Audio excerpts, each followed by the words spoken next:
Y les dijo Jesús, venid en pos de mí y haré que seáis pescadores de hombres. Vamos a orar.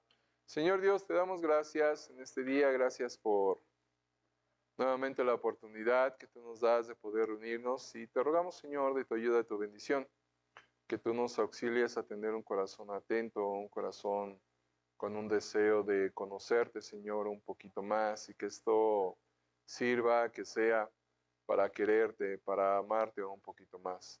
Por favor, Señor, trae crecimiento, trae madurez y también trae salvación. Da salvación a aquella persona que todavía no te conoce como Salvador. Bendice, Señor, yo necesito de ti, que sea tu Espíritu Santo tomando control de mi mente, de mi corazón, de mi boca. Quita, por favor, toda palabra simple, sin sentido. Auxíliame, por favor, a poder comunicar, Señor, estas líneas y que tú seas haciendo la obra en cada corazón. En el nombre de Jesús te lo rogamos, te lo imploramos. Amén y amén. Puede tomar asiento, gracias. Seguimos adelante y hace 8 días continuábamos en Marcos 11, es donde ya estamos. Marcos 11.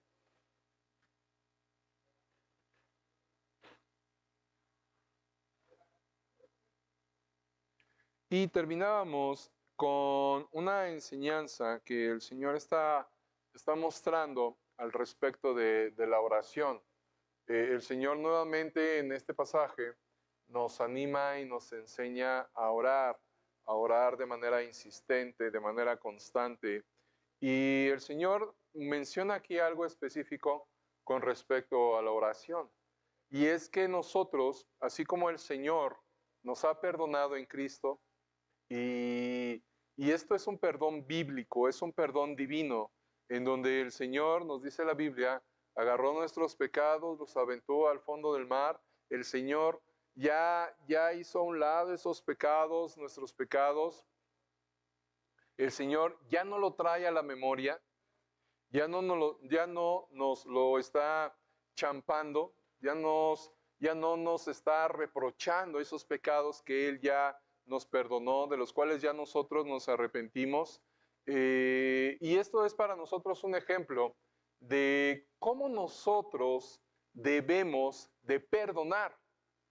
Es específico donde dice el versículo 25 de aquí de Marcos 11, cuando el Señor menciona, y cuando estéis orando, perdonad, si tenéis algo contra alguno, para que también vuestro Padre que está en los cielos os perdone a vosotros vuestras ofensas.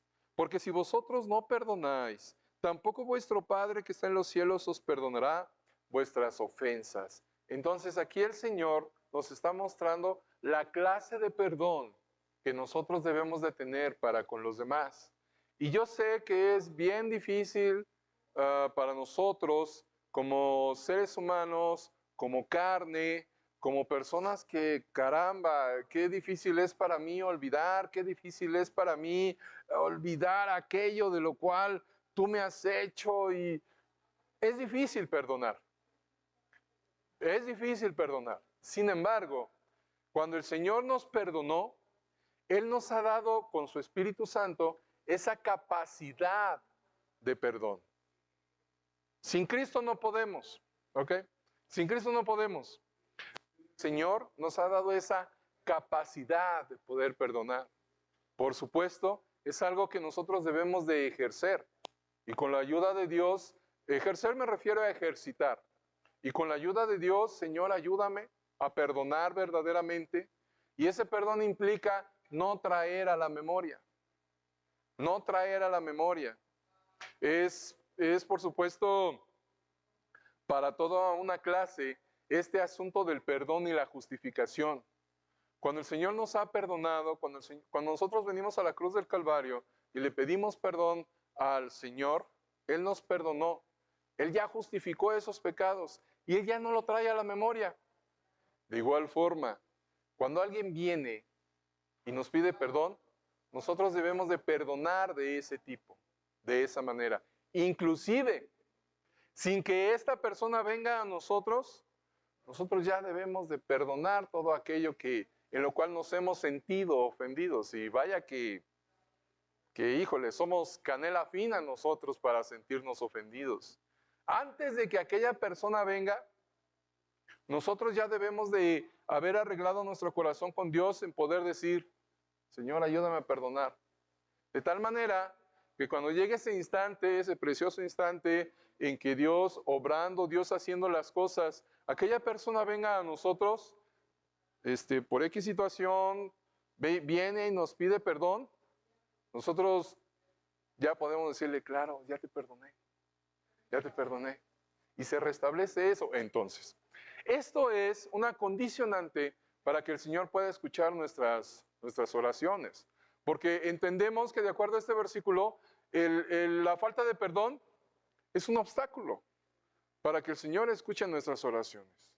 Por mucho que nosotros oremos, por mucho que nosotros clamemos, por mucho que nosotros elevemos nuestras plegarias a Dios, si nosotros carecemos de ese perdón bíblico, va a ser un techo. Y nuestras oraciones no van a ir más allá. Entonces, eso estábamos recordando la ocasión pasada, pero por supuesto es asunto de tenerlo bien presente.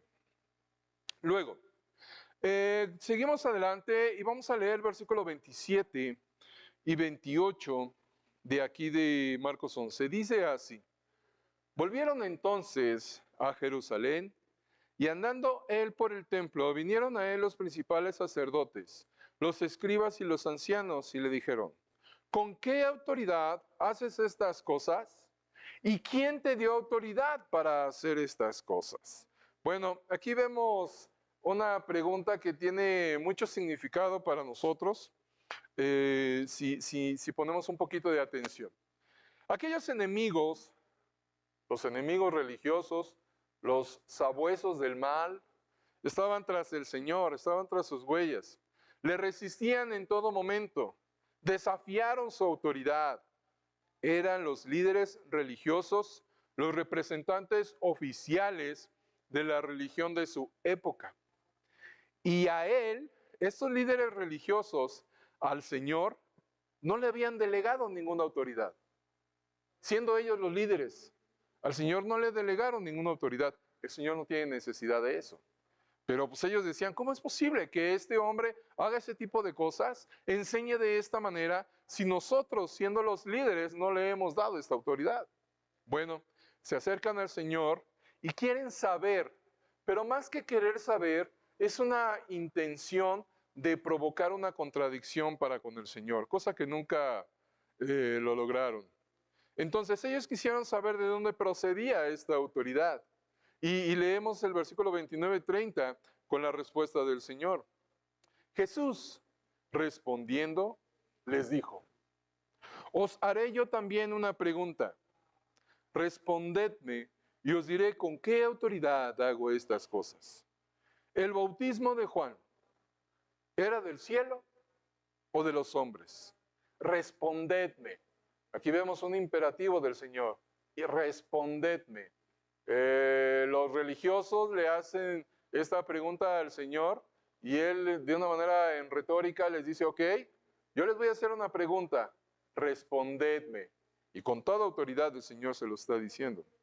Esta es, por supuesto, una pregunta devastadora para los líderes religiosos. Es que si ellos admitían que el bautismo de Juan era del cielo, entonces la pregunta que obviamente resultaría sería, entonces, ¿por qué no creyeron a Juan? De hecho, ellos mismos cavilaron este asunto. Si por el contrario, ellos repudiaban a Juan el Bautista y todo el ministerio de Juan el Bautista, entonces tendrían que enfrentarse a la oposición de la gente, ya que la gente había aceptado a Juan. Juan tenía muy buena aceptación, tuvo mucha aceptación para con el pueblo. Lo vimos al inicio de cuando estudiamos los primeros capítulos de aquí de Marcos. El relato entonces continúa exponiendo este dilema. Leemos versículos 31 al final. Entonces, Ellos discutían entre sí diciendo, si decimos del cielo, dirá, ¿por qué pues no le creísteis? Y si decimos de los hombres, pero temían al pueblo, pues todos tenían a Juan como un verdadero profeta. Así que, ante esto, respondiendo, dijeron a Jesús, no sabemos. Y aquí vemos una respuesta como queriendo salir del paso, los líderes religiosos. Ellos no toman una decisión de decir sí, de decir no. Aquí vemos una falta de autoridad con respecto a la convicción o a la nula o poca convicción que en esos instantes tenían los líderes religiosos. Y podemos ver que la religión que practicaban, la actitud que ellos tenían, obedecía pues a intereses personales. Se limitaron entonces ellos a responder, no sabemos. Entonces, respondiendo Jesús, les dijo, tampoco yo os digo con qué autoridad hago estas cosas. Y aquí el Señor manifiesta su señorío, su autoridad en esta respuesta. Y los jefes, los líderes, los maestros de la ley y los ancianos no tuvieron más remedio que escabullirse para evitar responder todo lo que venía ante la respuesta del Señor, ya que esta respuesta por parte del Señor, pues los dejaron en una posición no muy, en una buena posición, en una no muy buena posición delante del pueblo.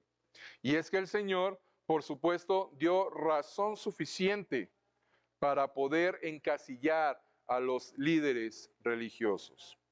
Bueno, tenemos que ser realistas y darnos cuenta que aquí los líderes religiosos no estaban buscando una respuesta. Por supuesto que no.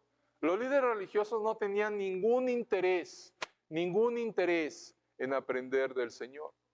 Y como lo hemos venido mencionando, hermanos, amigos, este asunto de la religión pudiera ser y pudiera provocar en nosotros la falta de un interés verdadero en aprender del Señor.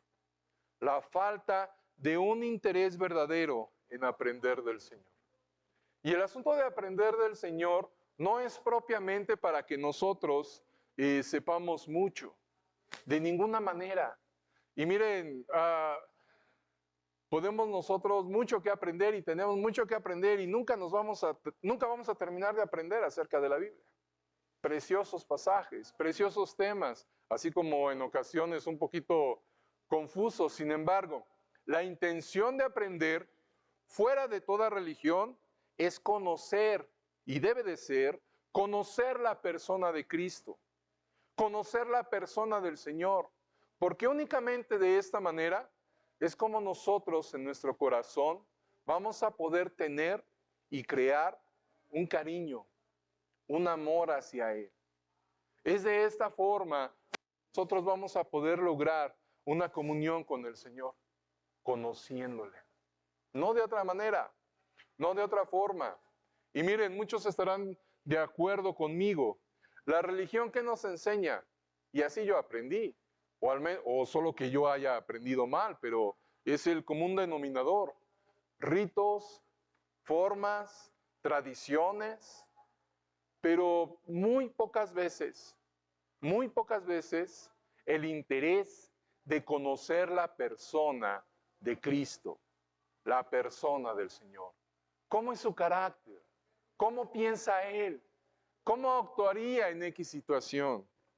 La religión es lo que hace una serie de ritos, religiones, y lo vemos en este caso, en el ejemplo de los religiosos, que no tenían ninguna intención de seguir sus enseñanzas. Por eso la respuesta del Señor de esta manera. Y es aquí, nuevamente, como podemos ver, una muestra del Señor, de su deidad, de su señorío y autoridad. Específicamente por la forma en que se desenvuelve ante sus enemigos, llevándole ante realidades indiscutibles y controlando la situación. Teniendo en cuenta un incidente como esta situación del enfrentamiento del Señor Jesucristo, una vez más, con los líderes religiosos,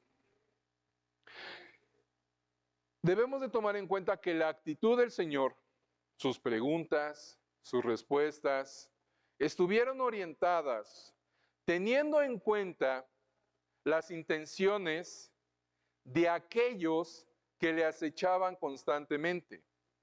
Según, ¿qué quiero decir? Según la manera en cómo venimos a buscar al Señor, es la manera como le vamos a encontrar. Según la manera como venimos a buscar al Señor, es la manera como le vamos a encontrar. ¿Qué hacían los religiosos? Aventándole buscapiés, nada más una ocasión para contrariar. ¿Qué respuesta tenían? De enfrentamiento con el Señor. El Señor los evidenciaba ante su maldad.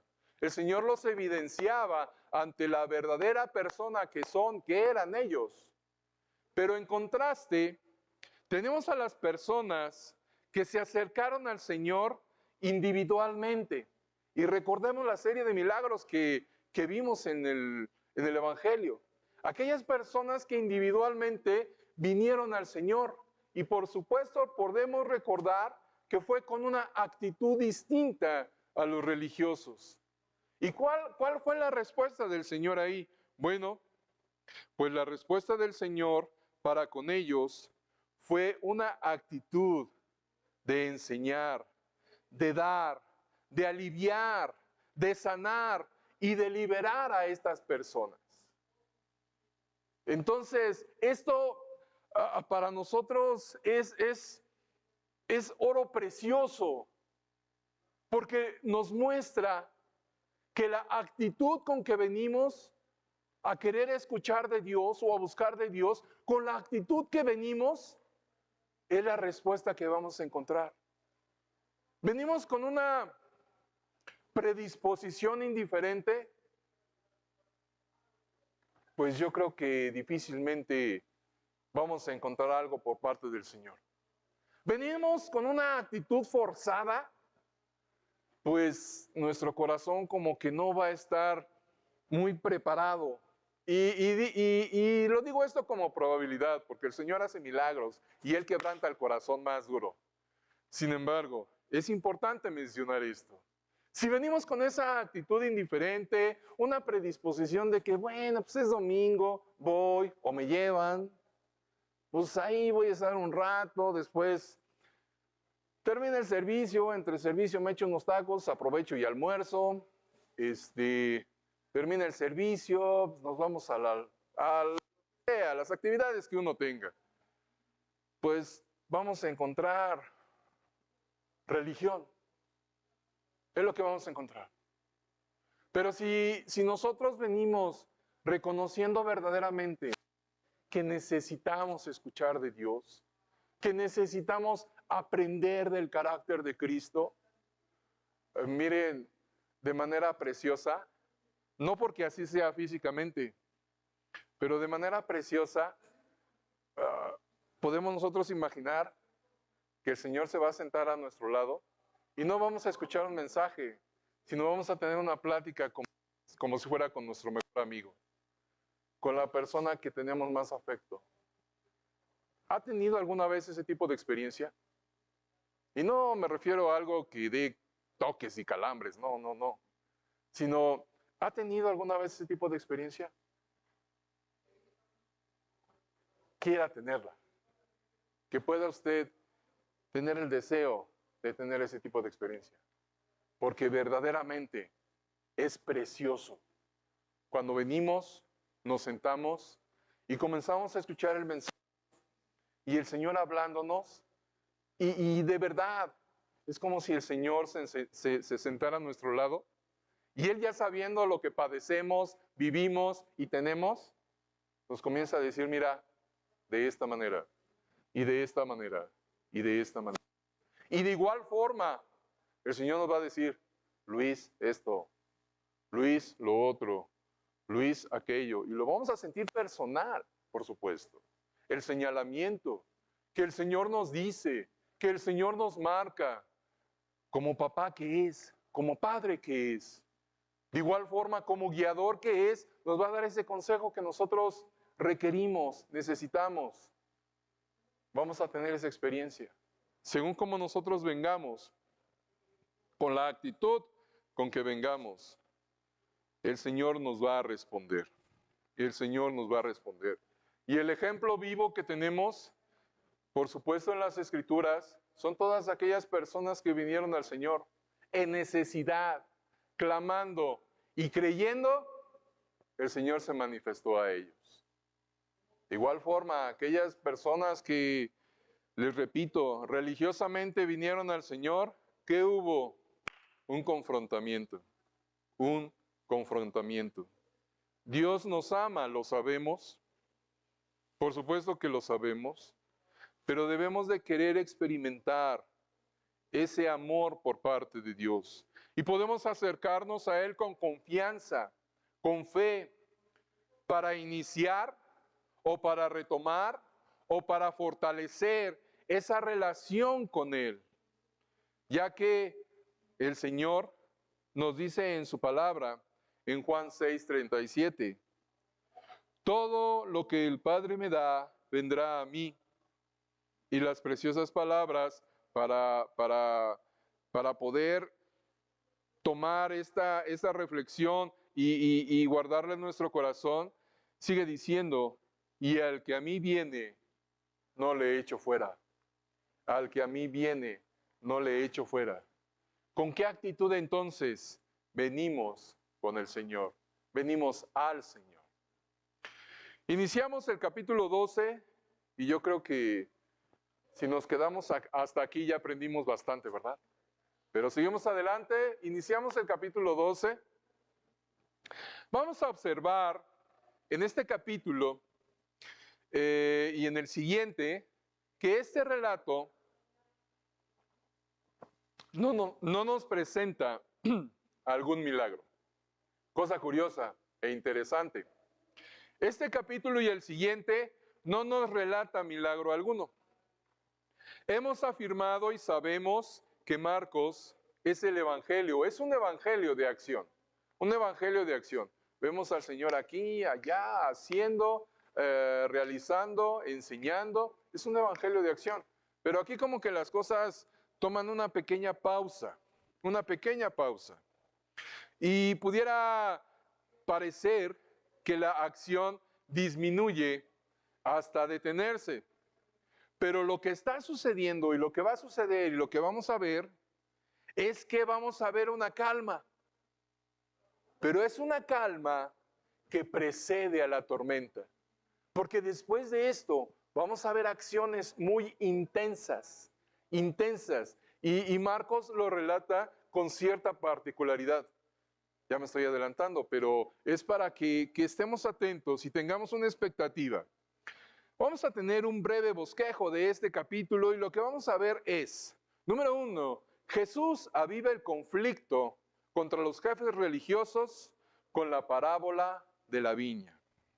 Número 2, Jesús desbarata el argumento de los fariseos y herodianos sobre el pago de impuestos al César. Luego Jesús rebate el escepticismo de los saduceos con respecto a la resurrección. Luego Jesús calma la inquietud de un escriba acerca del más importante de los mandamientos. Y enseguida Jesús cuestiona la versión de los escribas sobre el Mesías citando el Salmo 110. Y en todo esto concluye con Jesús expone la forma bíblica de dar una ofrenda, evaluando y teniendo en cuenta las dos monedas de la viuda. Entonces, nos damos cuenta que, aunque pudiera parecer que no hay mucha acción, todavía vemos esa constante que Marcos tiene al presentarnos este evangelio, que es escena tras escena tras escena. Bueno, el Señor es el Cordero de la Pascua, y siendo de esta manera el Cordero de la Pascua, el Señor es sometido a un detenido examen antes de ser sacrificado.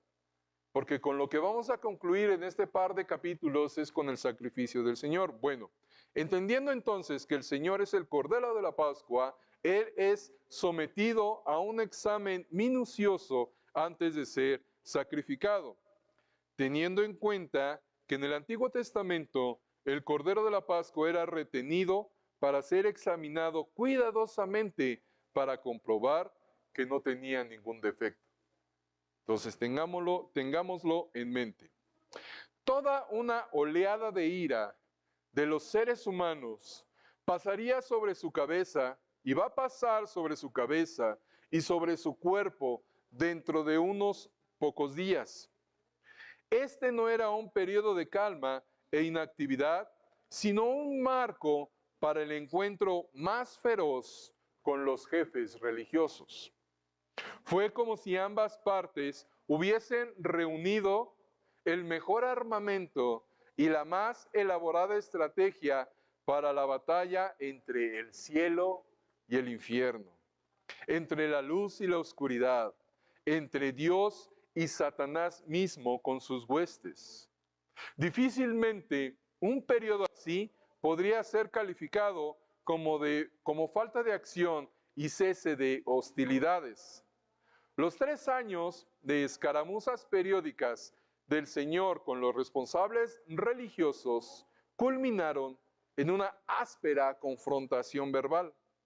El Señor toma la iniciativa, obtiene la victoria en el área de los argumentos y ellos cesaron en sus intentos de atraparle por ese medio. Habían esperado obligarle a decir algo que volviese a la gente contra él, pues todas las preguntas que le habían formulado habían sido malintencionadas. Nuevamente vemos aquí la intención religiosa. El Señor precipita esta acción pronunciando su parábola más penetrante, clara y directa de su ministerio. Esta es la figura de una viña, cuyo significado es evidente, muy evidente.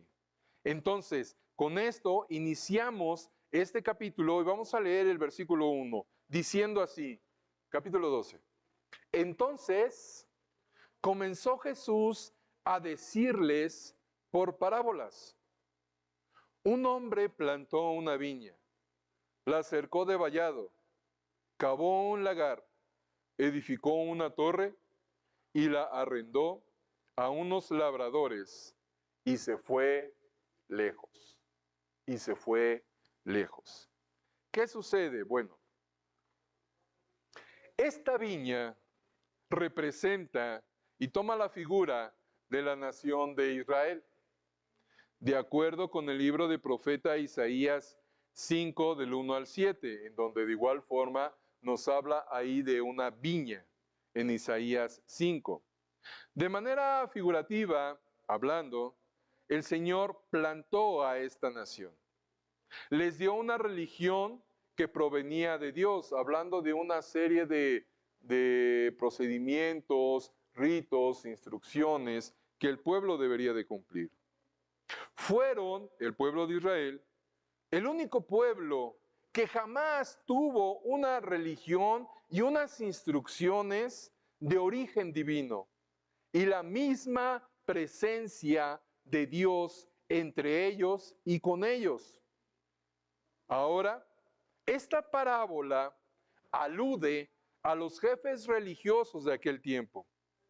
Dice el versículo 2 en adelante.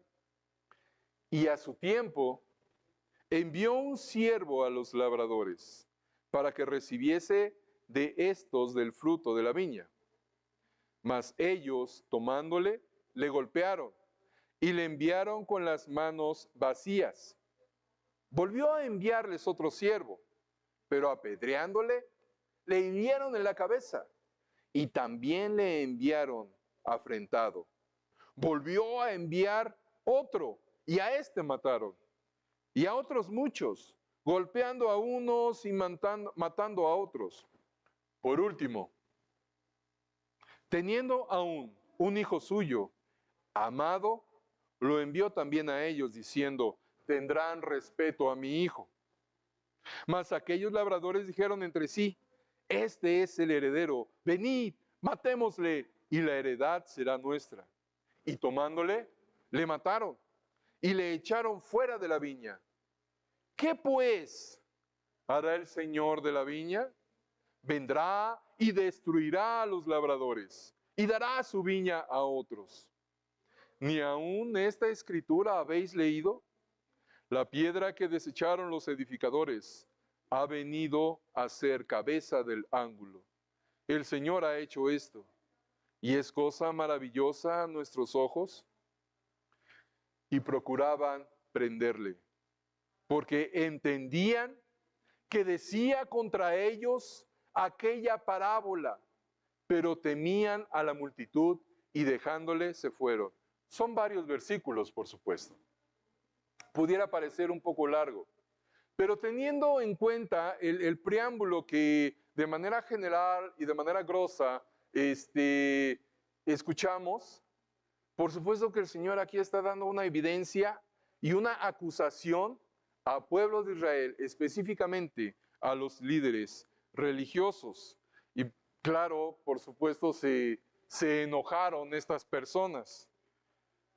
Si acaso estas líneas tuvieran una aplicación, que de hecho la tienen, pero estas líneas, teniendo una aplicación para nosotros, ¿tendríamos la actitud de los religiosos? ¿Tendríamos esa actitud? ¿Cuál actitud? Irnos, alejarnos. Eso va a dar una evidencia de cómo anda nuestra relación con Dios. Resulta muy obvio que está hablando de Israel y de sus líderes religiosos en esta parábola. Los siervos que Dios había enviado eran los profetas. El hombre, el dueño, que tenía la viña mencionado al principio es Dios. La viña es la nación de Israel. Dios había elegido y protegido a esta nación. Los labradores eran los jefes religiosos. Finalmente, Él había enviado a su Hijo, que por supuesto es el Señor Jesús, el Verbo encarnado, la revelación de Dios al mundo, el Hijo amado. De una manera especial, Él había venido primero a Israel como nación. En el Evangelio de Mateo 15:24, Él nos dice que Él vino a las ovejas perdidas. Pero Él también ha venido para todo el mundo, de acuerdo a Juan 3:16.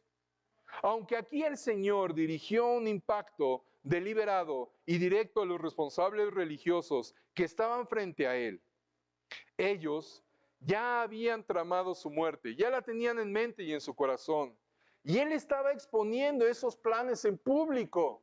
Si recuerdan, el Señor manifestaba a sus discípulos el propósito de venir a Israel en estos días. ¿Cuál era? De ser entregado, de ser escarnecido, de ser muerto, pero luego resucitar. Se lo decía a los discípulos. Ahora en esta parábola, Él está evidenciando la posición de los religiosos, la posición del pueblo, pero también está evidenciando su muerte, de manera pública en este caso.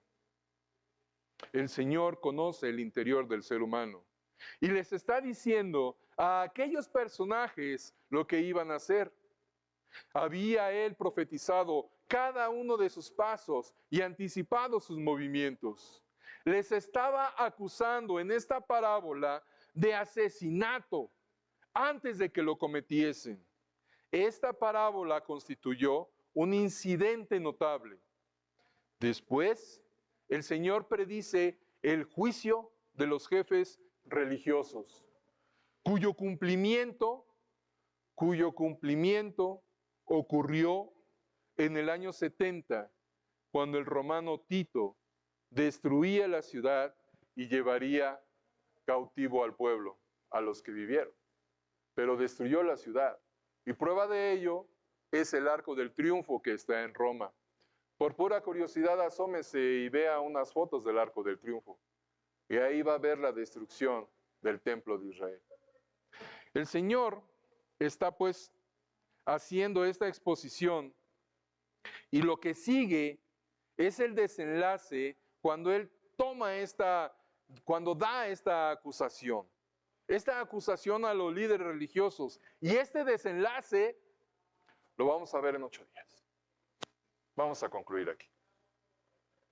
Señor Dios, te damos gracias por este tiempo, te agradezco la paciencia de cada oyente. Yo te ruego, Señor, que lo que fue expuesto, fuera de toda emoción, sentimiento, traiga convicción en nuestro corazón, a tener una relación sincera, honesta y cercana contigo. Trae crecimiento, trae madurez, bendice el tiempo que sigue. En el nombre de Jesús. Amén.